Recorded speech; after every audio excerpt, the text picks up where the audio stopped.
Hey all, so in this video we're going to look at root functions and mostly just transformations with root functions and a little bit on finding the domain both graphically and algebraically. So for root functions, the first thing we should do is to establish what the parent function is.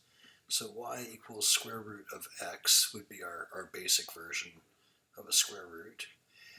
And we'll make a little table. So when x equals 0, y is 0. When x equals 1, square root of 1 would make 1. And then 2 and 3 are both hard numbers to graph, so let's go 4. And the square root of 4 would make 2. So what that does is gives us this function that kind of looks like that. So that's going to be our parent function for all of these.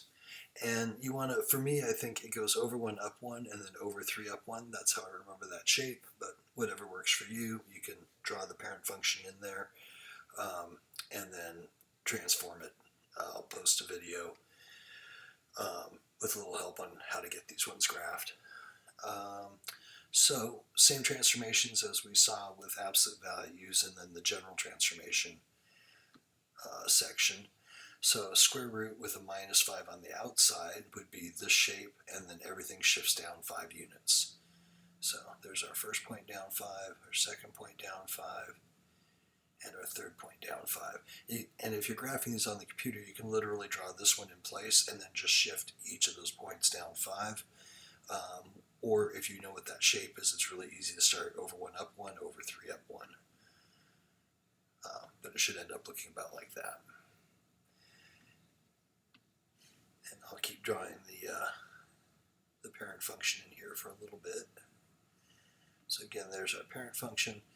And I would have it memorized because it's not that hard to memorize, but if you forget, you can always just make this table and generate that function really easily. So for this one, it looks like it's going to be shifted 2 to the left, and then instead of opening in up, it's going to open down because it's reflected across the x-axis. So we'll shift it left 2, and instead of going over 1, up 1, I'm going to go over 1, down 1, and then over 3 and down 1. And that would look just like that.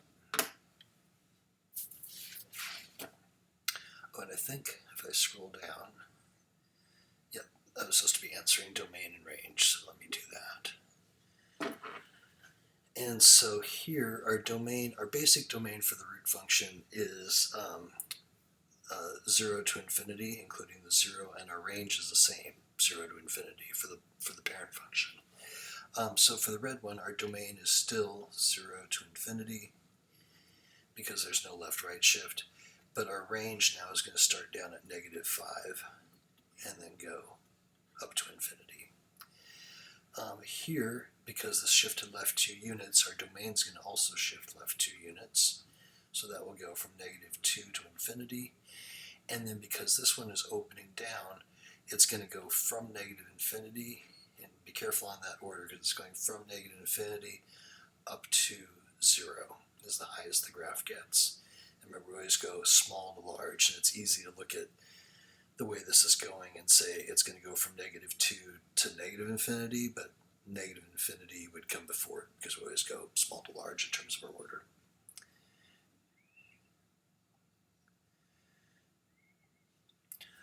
Okay, so this one, it's going to be reflected, and again, I'll go ahead and draw that parent function in there.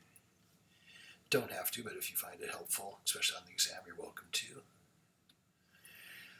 So it's going to be reflected, and then it's going to shift right 1 and up 3. So for me, I would go right 1 and up 3, and that's my new starting point. And then because of the minus, it's going to open down instead of up. So over 1, down 1, and over 3, down 1 is how that shape comes out, and then that would be it. I think when you graph on the computer, you only have to graph these first 2 points, but you know, if you're graphing on an exam, you want to not have it look like a line, right? Because it's not, it's going to curve. the next point out here would be 9, 3. So this thing is just going to be this kind of slow growing curve. So when you're graphing on a test, like I said, don't just draw a line through those 2 points. For this one, let's again get that parent function in there. The stretch is a little bit harder on these than on the absolute value. So there is our parent function. And if we think about graphing just y equals 2 root x, that's going to double all of these y values, right? Because that's our vertical stretch. So when I put in 1, I won't get out 1 anymore. I would get out twice as much. I would get out 2. When I put in 4, square root of 4 would make 2, but then times 2, so again it's twice as big. So that's what the stretched out version of that would look like. And then from there, I just have to move everything left 3. So I'll just take each of these points and move them left 3. That should be my transformed graph. I keep forgetting to do domain and range. So domain, the red one was my final, so that is going to be from 1 to infinity. And my range, again, negative infinity up to 3.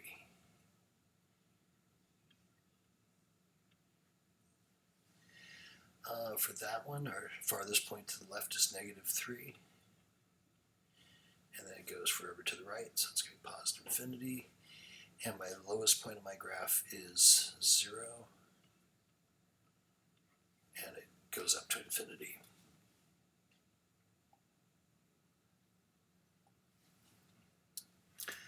This one's pretty similar. Again, I'll go ahead and do the parent function. And then let's do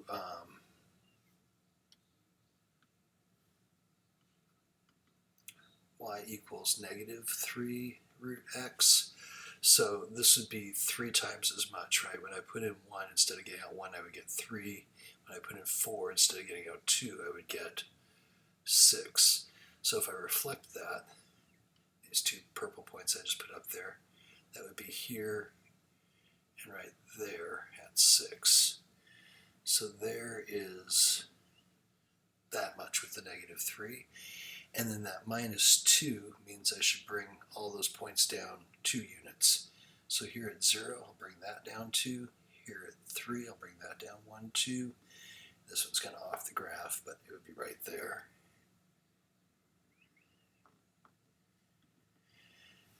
And then that would be my transformed function. So domain for that is still from 0 to infinity. And range, the lowest the graph goes is negative infinity, and the highest the graph goes is negative 2. So that's the transformation piece. And then just a little bit with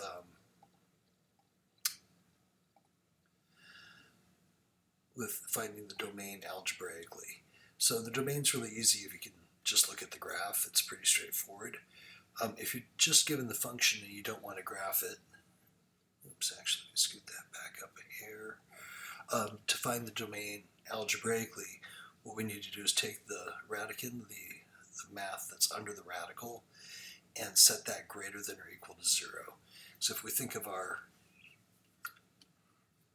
parent function, right, its domain is greater than or equal to 0. So whatever is under here also has to stay greater than or equal to 0, so that when I take the root of it, it's a real number. So pretty straightforward. We just do 5x minus 5 is greater than or equal to 0, and then we solve this. So we bring our 5 over, greater than or equal to 5, divide both sides by 5, and x is greater than or equal to 1. So for this one, it would be from 1 to infinity would be the domain. And that 5 on the inside, that's going to be a vertical compression, and that's the one that I mentioned. It makes more sense to look at that in trig with trig functions. It's really clear. With these, it's fairly confusing, so let's save that for the trig class. This one's the same thing with one little catch. And that's right here. If you haven't done inequalities for a while, you probably need to be reminded that when you multiply or divide an inequality by a negative number, it reverses the direction of the inequality. If you think about the statement 2 is less than 3, that is true. If I multiply both sides by -1, -2 is less than -3, that's no longer true. So when I multiplied this by a negative, this made the statement not true anymore because -3 is to the left of -2 on a number line. So when we multiply or divide by a negative, we have to reverse the inequality. And right here, we're going to have a negative on that x with that 6. So we're about to divide by a negative. Let's subtract the 7 first. So 6x is greater than or equal to -7. And then right there is where I'm dividing by a negative, and that's going to generate that reversal of the inequality. And we have x is now less than or equal to 7/6. So that would be from -infinity and then up to and including 7/6.